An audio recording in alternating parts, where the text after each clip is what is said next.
Bonjour à toutes et à tous, bienvenue à ce dernier numéro de cette semaine de votre émission Grand Jury. Nous nous intéresserons ce matin à la sortie du CAP 2015, c'était hier et toujours hier, les éperviers ont livré un match au stade de Kégué. Justement pour en parler, je suis en studio avec Justin Anani, journaliste freelance.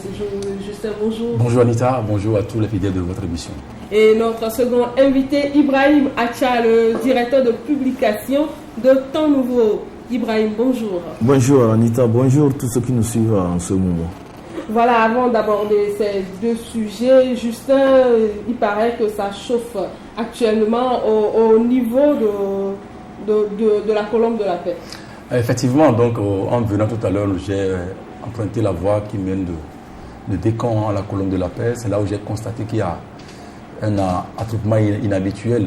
Donc, en tant que communicateur, il faut aller à l'information. Donc, c'est là où je me suis rendu compte que le mouvement Martin Luther King, qui a appelé à une manifestation pacifique ce matin pour protester les événements déroulés à Mango. Et également contre notre fameux article 497 contenu dans le code pénal qui fait office aujourd'hui à demander à ce que les journalistes soient emprisonnés. Donc, cette manifestation, donc, à mon sens, n'a pas été interdite.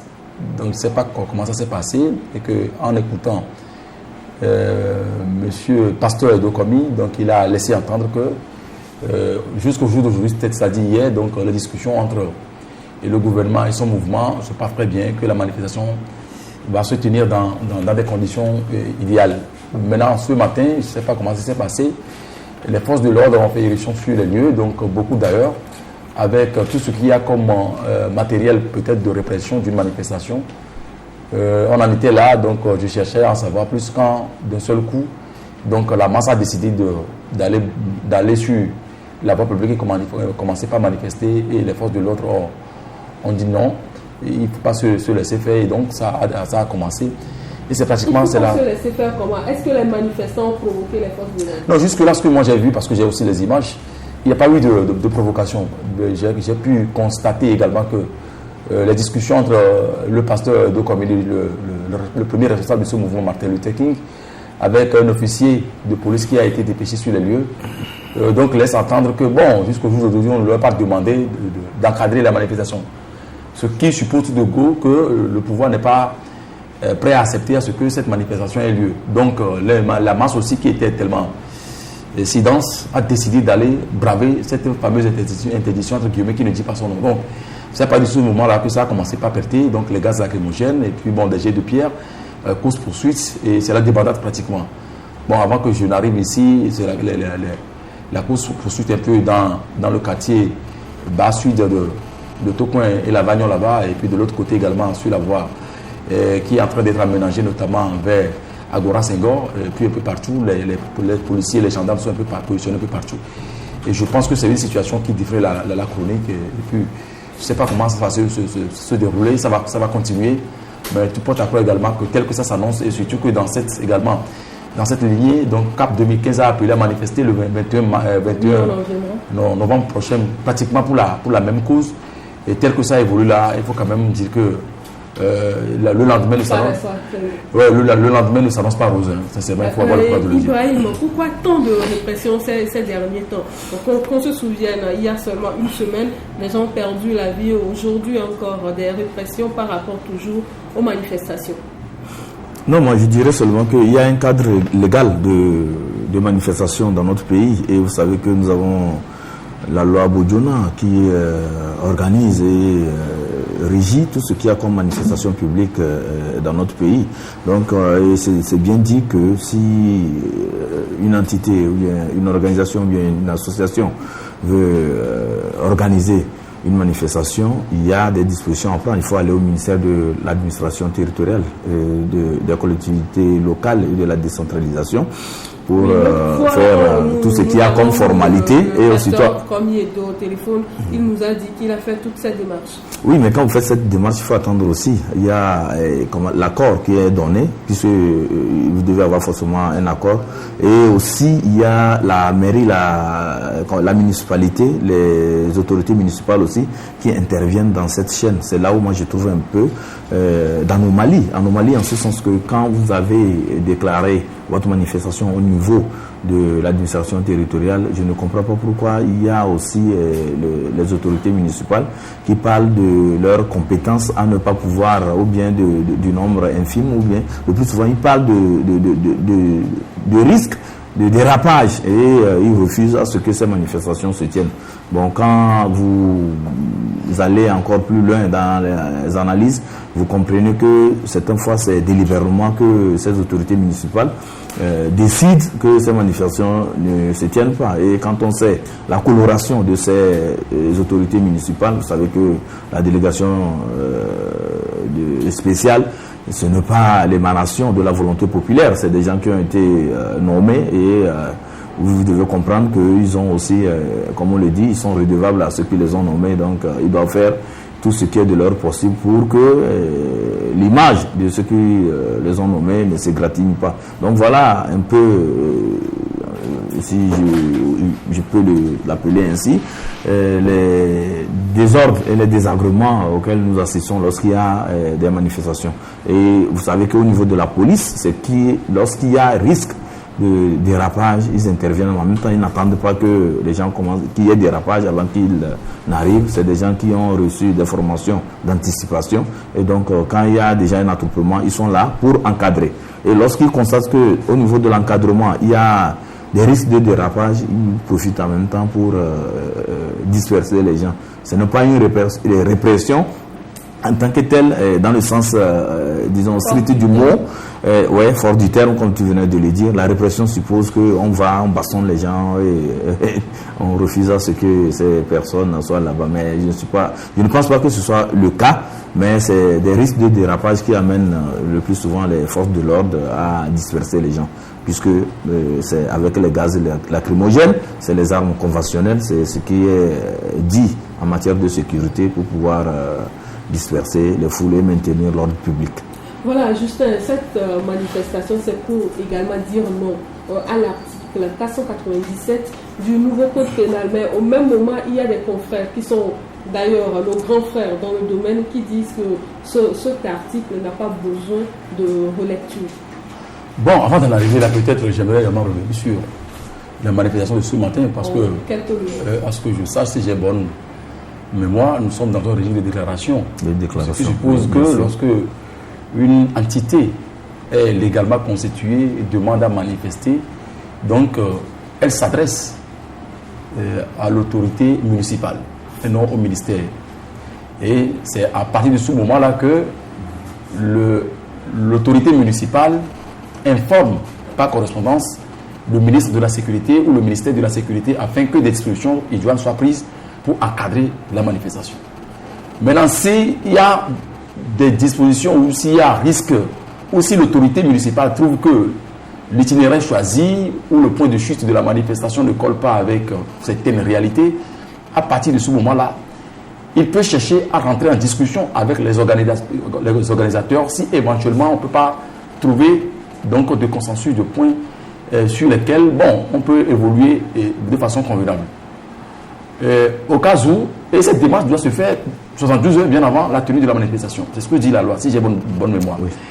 Et si l'organisateur trouve des dispositions ou l'argumentation de l'autorité municipale contraignante, donc cette entité qui organise peut saisir cette fois-ci la justice par le biais de ce qu'on appelle la chambre administrative.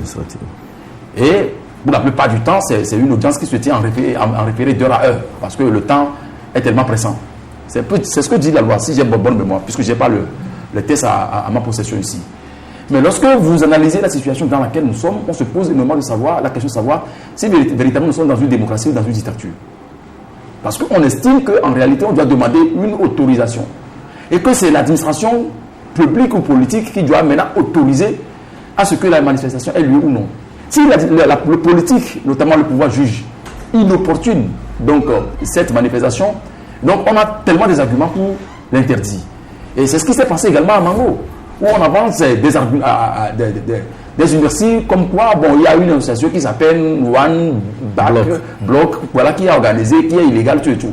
Ce à quoi moi je venais d'assister avant d'en arriver, de venir en ce studio tout à l'heure, mais ça m'amène à poser beaucoup de questions. Voilà une association qui est légalement constituée, qui a demandé à manifester. On estime qu'on est dans une démocratie, on se dit un état de droit, et que l'autorité publique n'a pas trouvé à dire, et que le jour de la manifestation, les marcheurs ou les désireux qui ont voulu maintenant soutenir ou qui ont approuvé cette démarche sont là pour manifester leur ras-le-bol à travers une manifestation publique à laquelle le pouvoir en réalité doit amener des éléments pour encadrer, et que d'un seul coup on dit non, ça ne tient pas. Et avec, on rentre en discussion, donc au finish, on commence par lancer des gaz lacrymogènes, on a fait déplacer les camions à eau, la citerne là, et puis c'est la débandade. Et les gens sont encore blessés. Je les ai vus tout à l'heure. Donc là, ça m'amène à poser beaucoup de questions pour en arriver à la conclusion qu'en réalité, nous sommes dans une situation aujourd'hui, en ce 21e siècle, au Togo, qui ne dit pas son nom. On fait semblant de faire la démocratie, mais en réalité, ce qui est là, on met les noyaux durs en place, on commence par réprimer les personnes, ce qui amène à la dictature. Maintenant, par rapport à ce fameux article 492, que 497 est autant pour moi, que certains confrères jugent aujourd'hui, très bien d'ailleurs, ils applaudissent, et ils soutiennent à ce que ce test-là, mais j'estime que ces gens-là, je ne vais pas les citer ici, mais je pense qu'ils ont vraiment la mémoire courte. Parce que ce sont eux qui ont été victimes de ce que la presse avait connu de par le passé, qui a amené l'autorité publique, notamment le chef de l'État, le feu chef de l'État, et Yadema, avec sa délégation, qui a envoyé une délégation à Bruxelles le 14 avril 2004 pour aller prendre un engagement, les 22 engagements. Et c'est dans ces 22 engagements qu'il est contenu de revoir la situation de la presse togolaise, la répression qui est court. Tous les jours que Dieu fait, on arrête les journalistes, on les emprisonne. D'où la dépénalisation le 27 août 2004. Maintenant, si aujourd'hui on ramène les dispositions qui donnent le pouvoir à l'autorité, au juge encore d'emprisonner, et on trouve que c'est vraiment bien, moi je pense que ceux-là qui sont en mission commandée ne jouent pas bien leur rôle. Mais on se connaît dans ce pays. Mais tout à l'heure, vous disiez que bon, ils sont vos grands-frères, d'accord. Mais moi, ils ne sont pas mes grands-frères. On sait comment ça s'est passé, on a travaillé ensemble dans ce pays. Ils ont été embastillés. Manu militaire, des conditions vraiment inhumaines. On a décrié, on a marché dans ce pays. On a protesté contre tout ça. Mais si aujourd'hui on a un code, et qu'on estime que le travail ne se fait pas dans les normes, on était parti à des états généraux de la communication ou de la presse. Les recommandations sont là, on n'a dit pas les appliquer. Et le pouvoir juge aujourd'hui que ceux-là qui sont critiques vis-à-vis de ce pouvoir-là, c'est cantonnaire, donc il faut les arrêter, il faut les mettre en prison. Et on fait venir une disposition qui est contraire à la disposition du code pénal et du code de la presse dans le code pénal. Et on estime, on applaudit, parce qu'on estime que bon, aujourd'hui, on est dans la porte du pouvoir. Donc on est intouchable de la part de ce pouvoir-là.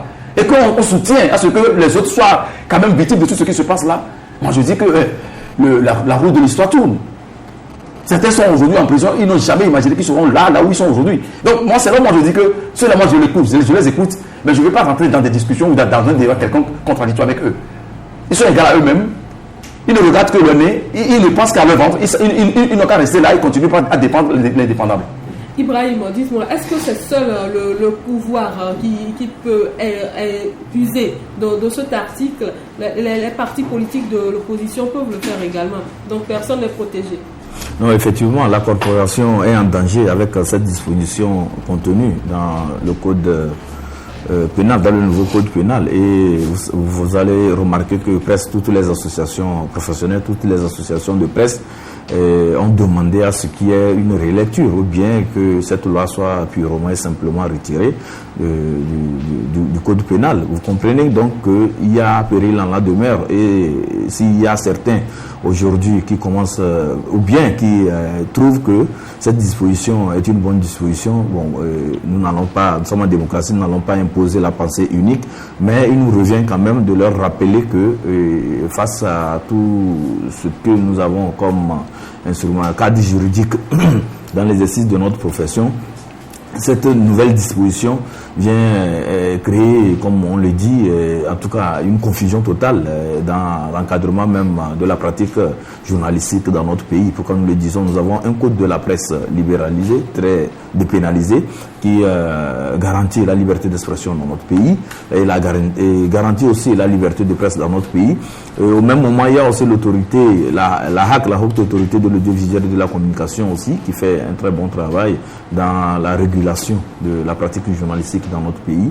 Et je me demande cette nouvelle disposition qui vient et qui demande à ce qu'il y ait en tout cas des peines d'emprisonnement lorsqu'un journaliste, je dis bien journaliste puisque nous défendons la corporation des journalistes, ceux qui publient les informations ici au Togo ce sont les journalistes, donc qu'on ne vienne pas comme certains députés ont tenté berner les gens en disant que ça ne vise pas les journalistes, ça vise la corporation. Et lorsque on dit qu'il y a délit de presse et qu'on veut amener quelqu'un en prison, je pense que le Togo est en train de reculer et là il faudrait que tous les journalistes se lèvent, qu'on fasse bloc pour, si l'autorité publique n'a pas compris que avec cette disposition on est en train de reculer, il nous revient, nous journalistes, de rappeler à l'autorité publique qu'il y a un sérieux problème.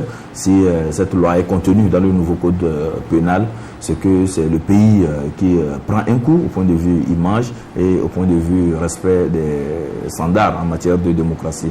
Donc il faudrait que les journalistes tous ensemble, de toute obédience, c'est au Togo qu'on trouve des journalistes qui se réclament de tel bord ou de tel bord. Sinon un journaliste c'est quelqu'un qui est objectif, qui observe et qui fait cette analyse sans toutefois chercher à appartenir à un bloc ou à un autre.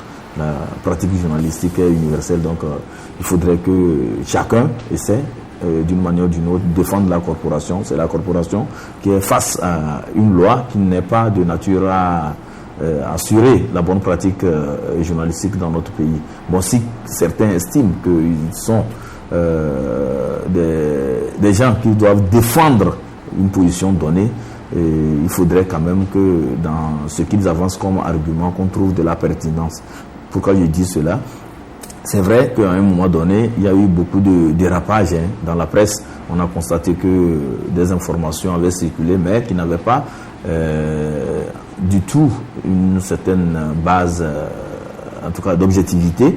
Et ça a fait que les gens, à un moment donné, le lectorat comme nos éditeurs, sont à un moment donné déçus du travail qui se fait parce que les gens écrivaient entre griffes, écrivaient de n'importe quoi et publiaient des informations sans les vérifier. Et c'est ce qui a fait que, à un moment donné, la presse même toute la presse togolaise a été confrontée à un problème d'objectivité et les gens se disaient que ces journalistes en faisaient trop.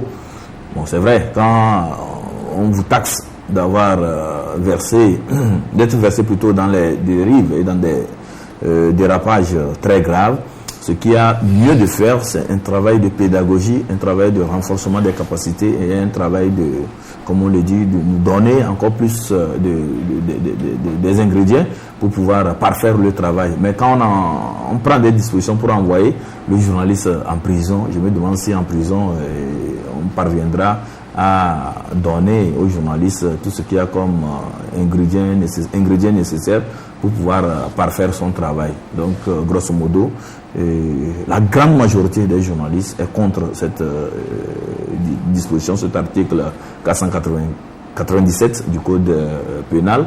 Et nous continuons toujours la mobilisation, les lobbying pour que l'autorité en dernier ressort, M. Faure Gnassingbé, demande à ce qu'il y ait une relecture à l'Assemblée nationale.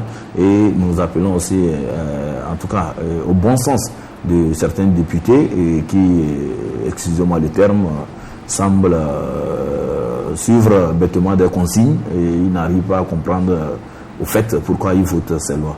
Et voilà, Justin, vous pensez qu'il y aura relecture si au même moment certains journalistes disent que cet article ne concerne pas les journalistes?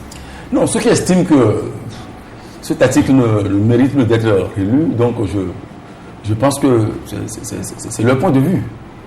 Mais lorsque la majorité décide aujourd'hui, si la majorité décide à ce qui est relecture par rapport à ce texte, par rapport à cet article 497, Je pense que ça va se faire. C'est une question de mobilisation, c'est une question de volonté. Maintenant, quand je prends par exemple le code de la presse actuelle, si des dispositions sont contenues dans ce code et qu'on n'arrive pas à les appliquer, moi je pense que la faute ne revient pas aux organisations de la presse, ni aux journalistes ou à ces acteurs-là qui font la dérive au niveau de la presse écrite. Parce que les dispositions sont claires. Lorsque vous voulez une fausse information, et qu'il s'est avéré que l'information que vous avez publiée n'a pas été peaufinée, vérifiée, on vous sanctionne. Quelqu'un qui paie par exemple 1 million aujourd'hui parce qu'il a publié une fausse information, dans un mois, dans 2 mois, il paie encore 500 000 parce qu'il a publié une fausse information. Je ne pense pas qu'il va continuer à publier des fausses informations. Il serait obligé maintenant de revenir, de repousser chemin et revenir à la norme et commencer par respecter la règle de l'éthique et de la déontologie. C'est parce qu'on ne le fait pas. Quand on amène par exemple un journaliste au niveau du parquet ou du tribunal, quelque chose qu'on constate, on lui demande de payer 200 millions, des sommes vraiment faramineuses. On se pose de nombreuses questions. Mais qu'est-ce qu'elle dit dans le code de la presse? Quelqu'un qui écrit un article, qui diffame une autorité, et qui écrit, et qui n'a pas des éléments, qui n'a pas d'arguments, qui n'a pas de preuves. Qu'est-ce qu'elle dit dans ce code-là? Il faut l'appliquer. C'est parce qu'on ne l'applique pas, on pense que bon, ok, donc c'est parce qu'on ne l'applique pas. Il faut essayer d'introduire une autre disposition similaire, mais cette fois-ci plus corsée, et essayer de mettre les journalistes en prison. Moi, je dis que non. Mais par rapport à tout ce que les confrères avancent comme les lobbying, c'est bien beau. Et j'ai l'habitude de le dire, et je l'ai même dit sur ce plateau la fois dernière. Parce que quelqu'un fait semblant de dormir, il est difficile de le réveiller. Parce que ceux-là qui ont voté ce test, ou ces tests-là, plus de 1200 tests et articles dans ce nouveau code pénal, savent là où ils veulent aller. Donc s'ils ont à un moment donné réfléchi à introduire cette disposition de cet article 497 dans le code pénal, alors qu'au même moment, lorsqu'on parle du code pénal et qu'un autre code parle de ce qu'on appelle le code de dépénalisation, je ne pense que c'est la nuit le jour, c'est le contraire. Si le code de la presse parle, on prend le code de la presse aujourd'hui, on dit que c'est un code qui est dépénalisé. Et qu'on prend un article dans ce code de la presse, on l'introduit dans le code pénal. Et qui amène au pénal dessus, comme le dit le texte, il y a contradiction. C'est ce qu'on dit, parce qu'il ne faut pas faire une démonstration juridico-politique pour essayer de comprendre. Le code de la presse aujourd'hui, est-ce qu'il est dépénalisé ou non? Mais le code est dépénalisé. Mais si ce code est dépénalisé, s'il y a des dispositions qu'on n'arrive pas à appliquer, qu'est-ce qui amène l'application correcte de cette disposition-là? Est-ce que les institutions directes ou indirectes qui sont impliquées arrivent à jouer pleinement leur rôle? Est-ce que la RAC joue pleinement son rôle régalien? Je dis non, je ne le pense pas.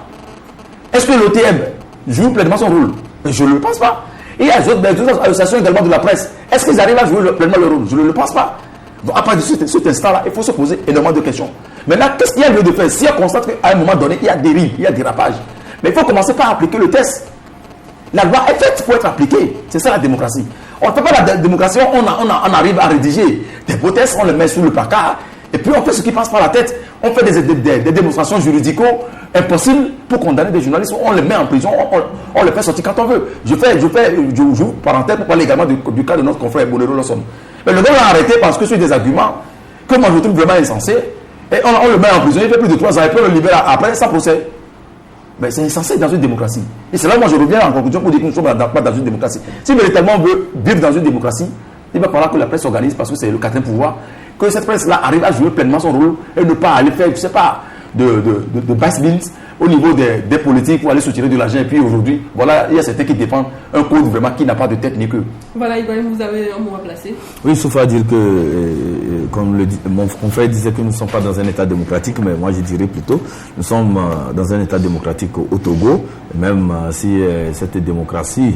La démocratie, c'est la loi. Oui, oui, bien sûr. C'est la... Non, il a raison. La démocratie, c'est la loi. Et donc, il faut aussi faire des lois dans notre pays. Et quand on fait des lois, il faudrait que ceux qui sont concernés par la loi soient beaucoup plus vigilants. C'est pourquoi il y a eu ce qui s'est passé tout récemment. Lorsqu'on a voté le code pénal, les journalistes se sont insurgés. Ils se sont dit que non, dans cette loi, il y a des dispositions qui sont contraires à notre code de la presse. Et nous avons aussi cette latitude, cette liberté aussi de réagir et surtout de demander à ce que l'autorité revoie cette disposition contenue dans le code pénal. C'est ça aussi la démocratie. Donc, disons que dans ce pays, on ne vient pas, on impose pas des lois, mais ça passe par l'Assemblée nationale, qui est aussi, vous savez que c'est le pouvoir législative. Et en démocratie, on parle de séparation des pouvoirs. Si vous avez dans un pays ces 3 pouvoirs, vous comprenez aisément que ce sont aussi les bases de la démocratie et c'est aussi la manifestation de la démocratie dans le pays. Donc le Togo est un État démocratique et lorsqu'il y aura des lois qui ne seront pas de nature à aller dans le sens de la démocratie, vous verrez toujours des éveilleurs et des gens qui sont prêts à défendre la démocratie, à monter au créneau et à demander à ce que les choses se régularisent. C'est cette petite précision que j'avais voulu faire. Voilà, Notre pays, le Togo, est un État démocratique. Ibrahim, le Togo a joué hier à l'Ouganda. Comment avez-vous apprécié la prestation des éperviers? Non, la prestation des éperviers est symptomatique du problème qui se passe au niveau du football togolais. Et comment voulez-vous qu'une équipe nationale se porte bien lorsque la fédération de football de ce pays ne se porte pas bien? Comment voulez-vous qu'une équipe nationale d'un pays fasse de très bonnes prestations lorsque dans le pays même il n'y a pas de championnat?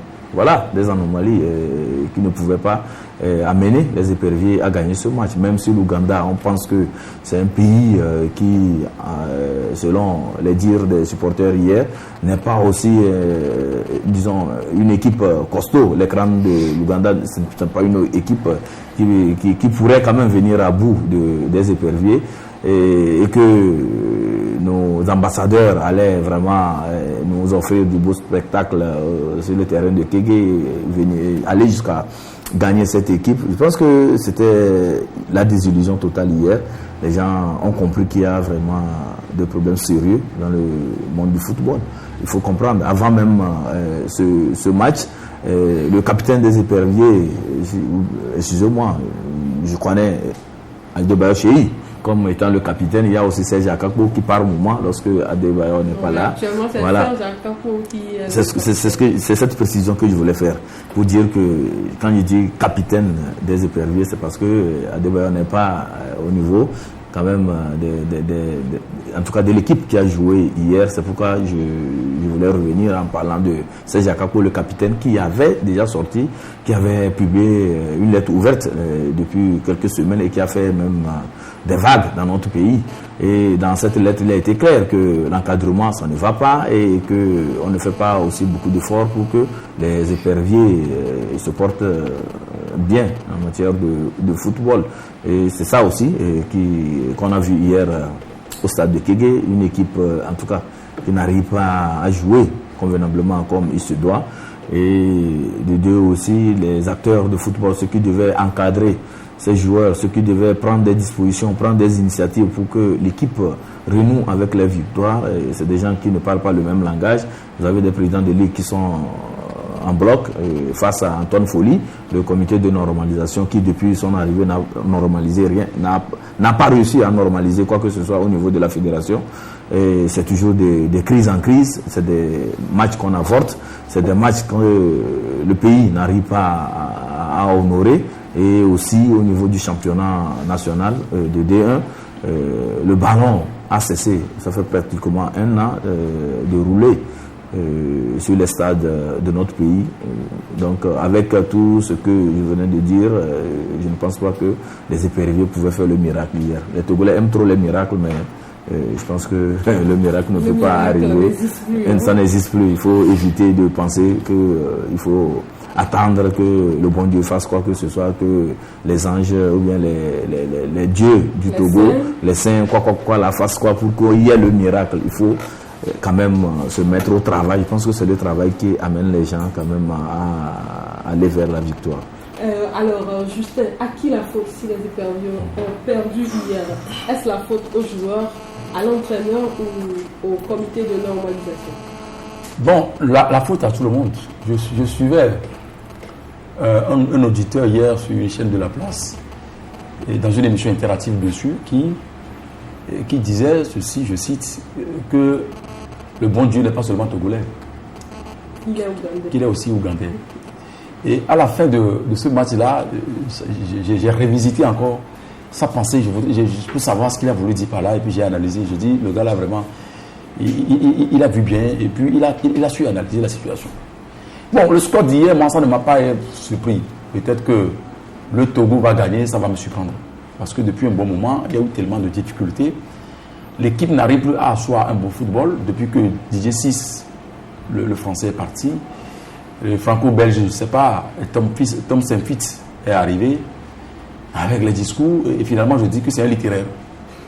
Et il ne fait que parler. Et finalement, je dis que le gars, il ne maîtrise pas grand-chose, surtout en matière de football. Ceux-là qui l'ont amené, peut-être qu'aujourd'hui, bon, ils vont essayer de suivre les devoirs. Et c'était vraiment une chance gâchée parce que lorsque on décrivait les statistiques des rencontres entre le Togo et l'Ouganda, 4 rencontres, donc l'Ouganda n'a jamais marqué un seul but. Selon ce que moi j'ai eu à écouter hier, puisque depuis un certain moment, je suis un peu déconnecté du sport. Mais je n'ai pas suivi le match. Mais les commentaires avec les confrères journalistes sportifs avec qui je travaille par le passé, et ça ne m'a pas étonné parce que le Togo a joué à domicile ici. On a vu comment l'équipe a arrivé à battre difficilement le Libéria ici. Le Togo a joué contre l'autre formation, je crois, au niveau de l'Éthiopie. Et en attitude, difficilement, le Togo a battu cette équipe. Et ce n'est pas éthiopienne. Éthiopie ou Djibouti, entre les deux. Voilà. Donc, lorsque ces matchs se déroulent au fil du temps, au fil des jours, et que les problèmes naissent, et on n'arrive pas à trouver de solution, il faut s'attendre à des résultats pareils. Parce qu'aujourd'hui, le football togolais est miné par de problèmes. Et à ces problèmes, les premiers responsables qui sont mis en place pour essayer de normaliser la situation aussi, font leur tête. Et les clans sont constitués. Même au niveau des joueurs, il y a aussi des clans qui sont constitués. Et l'entraîneur n'est même pas à la hauteur d'essayer de colmater même les brèches au niveau même de son équipe, de son effectif. Ça fait que vous allez écouter pas mal de choses au niveau de cette équipe-là. Et donc, si ça se passe ainsi, ça suppose que l'équipe ne pouvait plus jouer convenablement, comme ça se doit. Donc, c'est ce à quoi on a insisté hier. Ceux-là qui ont joué, ont suivi le match. Et on dit que le Togo aussi pouvait quand même gagner cette rencontre. Nous étions, c'est pas ce penalty raté, et avec tout ce qu'on a connu avec des occasions ici et là, et qu'en deuxième position, en deuxième mi-temps, et qui n'arrivait plus peut-être à produire un beau football. Donc, je dis que c'était vraiment plus prévisible par rapport à tout ce qu'on a connu dans cette équipe-là, dans cet effectif-là, depuis un bon moment. Mais tout porte à également croire que si on a la volonté, on va essayer de corriger tout ça. Mais ce qui moi me fait mal, lorsqu'il y a problème, on n'arrive pas à corriger le problème. Mais lorsque l'équipe fait des efforts pour arriver à avoir la victoire, très rapidement, on en fait une récupération politique. Et c'est là où vous allez écouter les premiers responsables politiques, notamment sur la question aux affaires, sur les antennes. Commencez par dire, voilà, grâce aux efforts du chef de l'État, grâce à ceci, bon, voilà, l'équipe a gagné. Alors que quand il y a problème, il n'arrive pas à venir en amont pour régler ces problèmes-là. Moi, c'est ce qui me fait mal. Ah oui, que l'équipe a gagné, voilà, bon, peut-être que... Non, je parle de leur défaite. Normalement, s'il y a défaite, juste un cas de victoire, on dit grâce au chef de l'État. Maintenant, le chef de l'État... En cas de défaite, on dit à cause du chef de l'État. Non, bon, est-ce qu'il va encore parler du chef de l'État? Puisque tout ça, c'est une sorte de discours politique. Donc, sous l'instruction propre du chef de l'État, voilà, on a dépêché donc, une délégation pour aller visiter les joueurs. Ça veut dire que si le chef de l'État n'est pas là, le ministre qui est là, il ne sait pas qu'il faut, lui d'espoir, il ne sait pas qu'il faut aller voir les joueurs, savoir les conditions dans lesquelles ils vont évoluer pour jouer un match de football, un bon match de football et gagner. Ce sont des problèmes auxquels moi je dis qu'on est tellement habitué dans notre pays. Ce petit rectangle de 56 600 km² et puis tous les jours que tu fais, on est là, on est à la traîne, on est derrière même.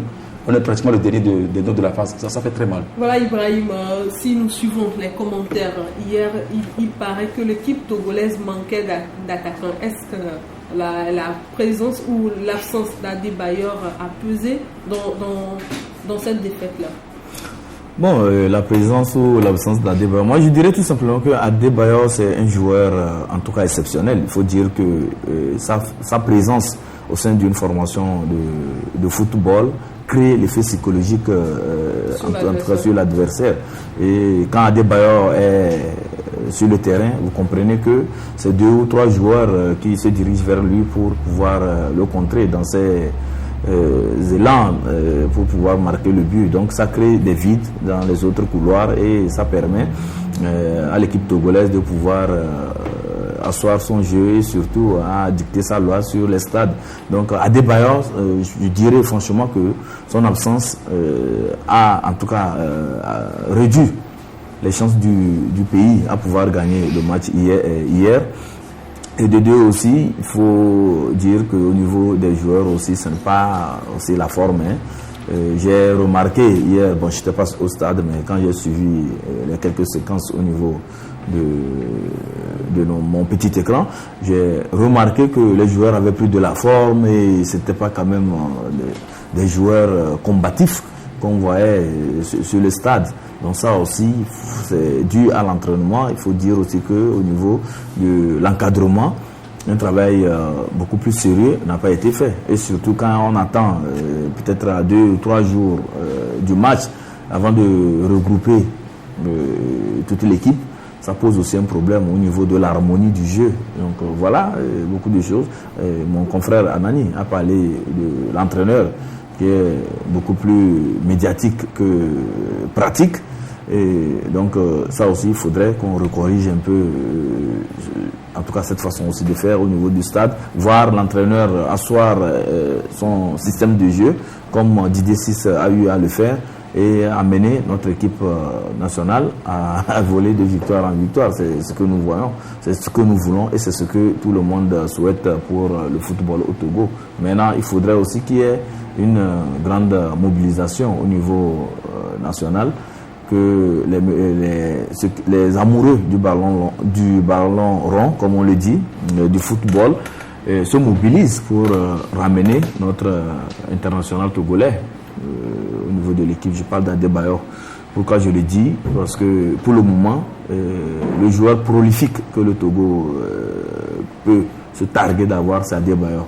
Donc on ne peut pas évoluer comme ça sans que Adebayor ne soit pas sur les aires de jeu, parce que quoi qu'on dise, c'est le joueur que nous avons, l'international, celui qui aujourd'hui, quand on parle du football au Togo, c'est le nom d'Adebayor qui vient et il est toujours en pleine forme. Il faudrait quand même qu'on l'utilise, qu'on n'attende pas quand ce monsieur ne sera plus sur les 2 pieds pour pouvoir jouer. On va commencer par regretter que si on avait su, on allait tout faire pour qu'il vienne. Il y a eu des cas aussi dans notre pays. Donc je ne voudrais pas que Adebayor, qui est un grand joueur, soit en tout cas laissé, qu'on le laisse sur le carreau et que l'équipe togolaise continue pas à faire de piètres prestations. Et au finish, c'est que c'est le Togo qui ne sera pas au rendez-vous au niveau des grandes compétitions internationales. Ce match, c'est les éliminatoires pour le mondial au niveau 2018 en Russie. Donc si le Togo commence comme cela s'est fait voir à Kégué, et s'il n'y a pas des gens à un moment donné pour demander à Adebayor de revenir au niveau de la sélection, et s'il n'y a pas des gens qui puissent aussi dire à l'entraîneur que ce dont nous avons besoin du côté d'Adebayor, c'est son jeu et non sa discipline, non sa chose, ou non, comment l'appelle-t-on là, votre bonne entente.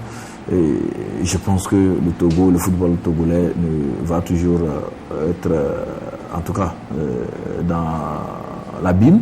Et je ne voudrais pas quand même qu'on s'enfonce trop. Il faudrait que très tôt, de bonne volonté prennent sur eux le courage de ramener d'abord la cohésion au niveau du club, amener l'entraîneur à ne voir en Adebayor que sa compétence, ce qu'il a à offrir à l'équipe et non autre chose.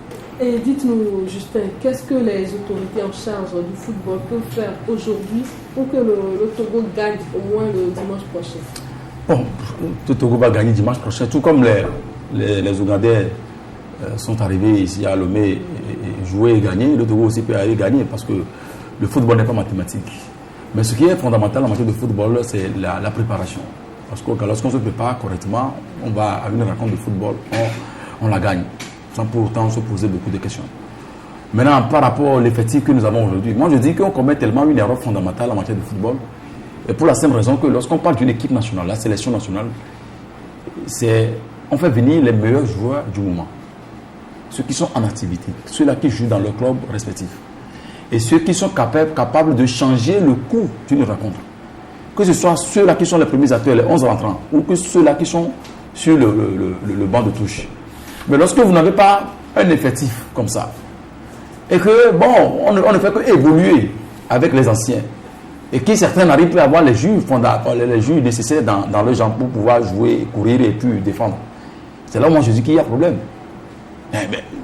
Et Adebayor n'est pas irremplaçable. On peut remplacer Adebayor. Vu l'âge d'Adebayor, vu ce que Adebayor a produit de par le passé, moi je dis qu'Adebayor en a donné trop. Aujourd'hui, peut-être il peut chercher à aller dans une école de formation ou des formateurs, peut-être sortir un entraîneur de renom s'il le souhaite. Mais il peut aussi rester sur le banc et apporter sa contribution. Mais toujours est-il que le gars ne change pas son manteau de footballeur à un manteau de politique qui appelle à un moment à voter pour telle formation et tel candidat au cours d'une élection. Non, je fais une comparaison, je parle d'une situation donnée. Nous ne sommes pas là. Donc, il est libre de ses choix politiques. Je ne discute pas, c'est ce que moi il est libre de ses choix politiques. En France, on le connaît, il est footballeur.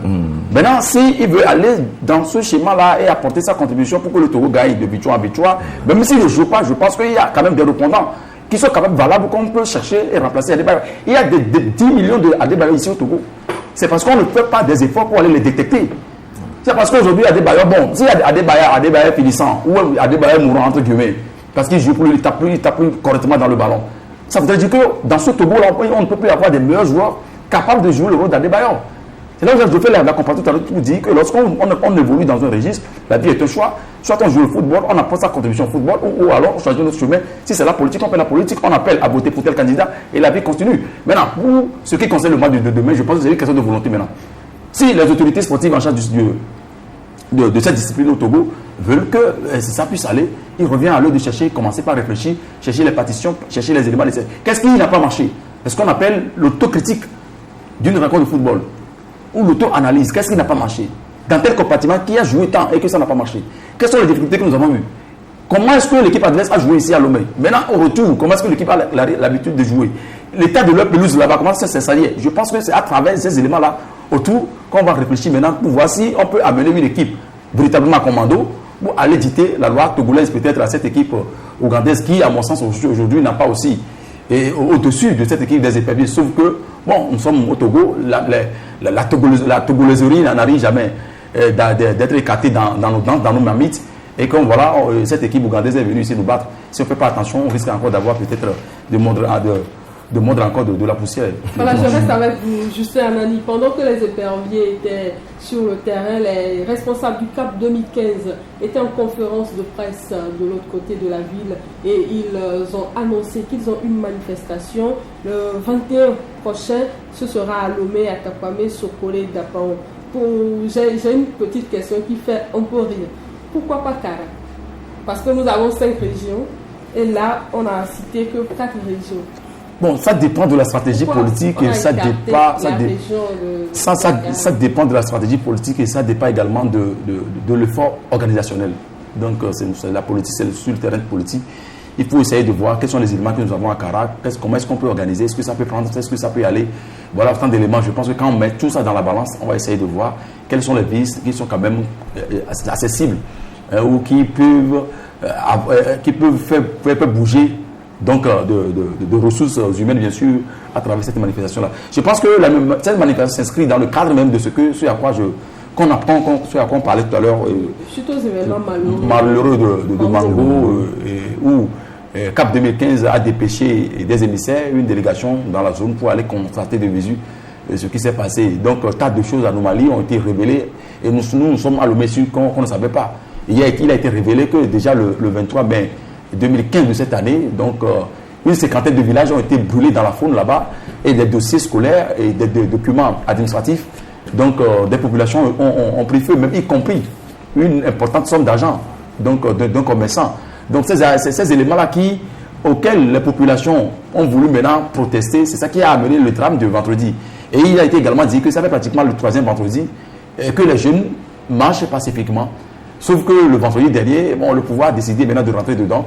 Et qu'on a vu, le commissaire de la ville lui-même tirer. Et c'est lui-même qui a tiré donc, la balle réelle qui a tué le jeune de 18 ans. Donc avec des éléments, avec tout cela qui sont aujourd'hui hospitalisés, je pense que c'est ce à quoi on a entretenu la presse et des révélations ont été faites avec des images à l'appui. Et nous qui sommes un peu curieux pour en savoir plus, après on a cherché à voir les images parce que la délégation a effectué tellement de démarches. Maintenant, par rapport à cette manifestation, moi je dis que c'est le 21, ils ont dit, maintenant ils vont essayer de mobiliser les populations de ces villes précitées. Mais tout compte à croire également que ce à quoi nous venons d'assister. Et qu'une demande, enfin, une information a été envoyée en bonne et due forme aux autorités et qu'aujourd'hui, ils jugent bon d'interdire toute manifestation. De toute façon, ça veut que le week-end dernier aussi, des manifestations ont été interdites au niveau de la préfecture de Vaud. Ça veut dire qu'aujourd'hui, le pouvoir ne veut plus qu'on manifeste. Qu'est-ce qui va se passer le 21 ? Je n'en saurais pas. Mais je pense que si on veut venir à bout de l'objectif qu'on s'est fixé, et si le peuple togolais veut quand même sortir d'une situation T dans laquelle nous sommes aujourd'hui, il va falloir que ce peuple-là se mobilise et fait parler d'une seule voix. Et au finish, je pense que le résultat viendra. Ibrahim, comment appréciez-vous cette initiative de CAP 2015 ? Non, nous dirons tout simplement que c'est la démocratie. Et quand vous êtes dans un État démocratique, quand vous n'êtes pas d'accord avec certaines décisions ou bien certaines lois, ou bien quand vous n'êtes pas d'accord face à certains faits et que vous souhaitez manifester votre mécontentement, votre désaccord par rapport à cela, je pense que la démocratie voudrait que cela se fasse aussi, mais en suivant dans un cadre légal bien donné. Donc si CAP 2015 face à tout ce qui s'est passé à Mango, au drame survenu à Mango, veut manifester, je pense qu'il faudrait voir en cela une certaine compassion à l'endroit de ce peuple, en tout cas de Mango, cette population qui, à mon avis, garde les souvenirs amers de la gestion antérieure qui a été faite de cette faune et qui, à un moment donné, ne voudrait plus entendre parler de cette thématique faune.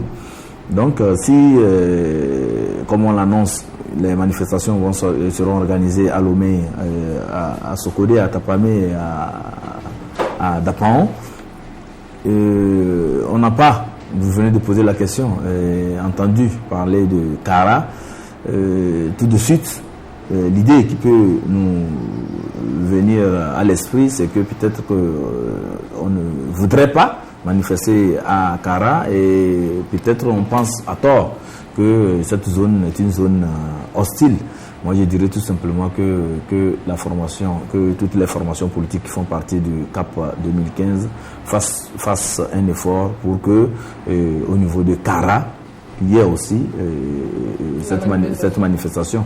Il faut préciser que c'est une manifestation pacifique, à mon avis, et c'est de nature à appeler à plus en tout cas de conscience citoyenne et surtout à appeler les autorités, les gouvernants surtout de notre pays à comprendre que ce qui s'est passé à Mango c'est une scène désolante, c'est vraiment encore un feuilleton qui n'est pas de nature à honorer notre pays et qu'il y avait quand même une manière beaucoup plus civilisée de gérer cette crise au niveau de Mango. Je pense que c'est très important. Si CAP 2015 sort dans les rues, manifester son mécontentement face à ce qui s'est passé à Mango, nous n'allons pas dire que c'est une récupération politique, non, plutôt, moi je vois plutôt une action citoyenne pour amener les gens à comprendre le drame qui s'est passé à Mango et appeler à la conscience de chacun pour que dorénavant de ces actes répréhensibles, de ces manifestations, de ces répressions entre griffes sauvages ne se passent plus. Justement, Justin, je vous donne lecture de la dernière phrase de la déclaration du milliard d'hier. CAP 2015 réitère son appel aux forces démocratiques afin qu'elles s'unissent pour mettre fin au régime RPT UNIR qui n'a cessé de bafouer la dignité humaine. Je me pose une question. Quel est le lien entre le régime RPT UNIR et les situations malheureuses auxquelles on a assisté ces derniers temps à Mango? Donc, ce qui s'est passé, peut-être que si je fais pratiquement une lecture dans l'intervalle de 30 secondes, c'est pour dire tout simplement que ce qui s'est passé à quoi on a assisté à Mango fait partie de la répression, de la dictature, du comportement inhumain du régime RPT qu'on a connu avec un certain colonel ou un certain Joie de par le passé et ce qui se passe aujourd'hui. Ce qui vous dit tout simplement que ce soit le régime RPT ou que ce soit le régime UNIR, donc c'est pratiquement la même chose. Donc ça n'a pas changé.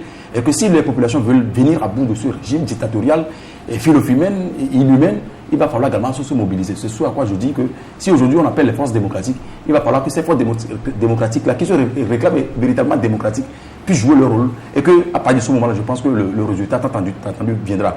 Mais moi, aujourd'hui, je ne fais plus confiance à ces forces démocratiques. C'est là où moi je dis que le peuple lui-même a le pouvoir.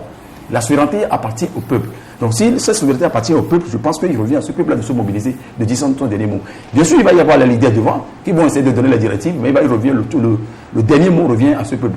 Si pour finir, permettez-moi également, peut-être encore une fois, de présenter mes condoléances à ces familles-là qui ont été touchées par cette barbarie inhumaine d'une autre époque et que les populations de Mango ont connu. Et que moi je pense que si véritablement les peuples arrivent à se souder, à comprendre que ce qui se passe à Mango, ça peut se passer à Kara, ça peut se passer à Lomé, ça peut se passer à Takpamé, ça peut se passer un peu partout sur l'ensemble du territoire, qu'il faut venir à vous. À Kara, oui, je l'ai dit. Que même chez moi, dans mon village, à Klakou, un peu partout, si on arrive à comprendre que ça peut arriver parce qu'on vit dans une dictature, puisque Montesquieu a dit que lorsqu'on parle de la démocratie, il faut forcément la séparation des pouvoirs qui forcément doit être indépendant, ce qui n'est pas le cas au Togo. Je pense qu'à travers cette mobilisation, je pense qu'on peut venir un jour, Ibrahim, oui, un mot pour dire que ce qui s'est passé à Mango, il faudrait que les gens comprennent bien et que les manifestants, ce n'étaient pas uniquement les gens de l'opposition. Il y avait aussi des militants de UNIR et qui étaient sortis parce que ça touchait vraiment à une époque vraiment très douloureuse que toute la ville de Mango a eu à vivre avec le colonel Djouma, le feu colonel Djouma Narcisse. Et donc, tout de suite, quand vous lisez la fin du communiqué de la déclaration plutôt de CAP 2015, vous avez parlé d'un lien entre la situation de se mobiliser contre. Vous savez que CAP 2015 c'est un regroupement de partis politiques qui s'opposent au régime. Donc, comprenez que à la fin de leur déclaration, il doit y avoir quand même un appel qui rejoigne un peu leur ligne et qui rejoigne un peu leurs idées, les idées qu'ils défendent au point de vue politique. Voilà, Ibrahim, merci d'avoir fait le déplacement. C'est moi qui vous remercie pour l'opportunité. Justin Anani, merci d'avoir fait le déplacement. Merci Anita, bon week-end à vous et bon week-end également à tous ceux qui nous ont écoutés. Merci. Mesdames et messieurs, c'est donc fini pour cette émission Grand Jury de ce vendredi. Retrouvez certainement Rodrigue Aigo à partir du lundi prochain pour d'autres numéros. Au revoir.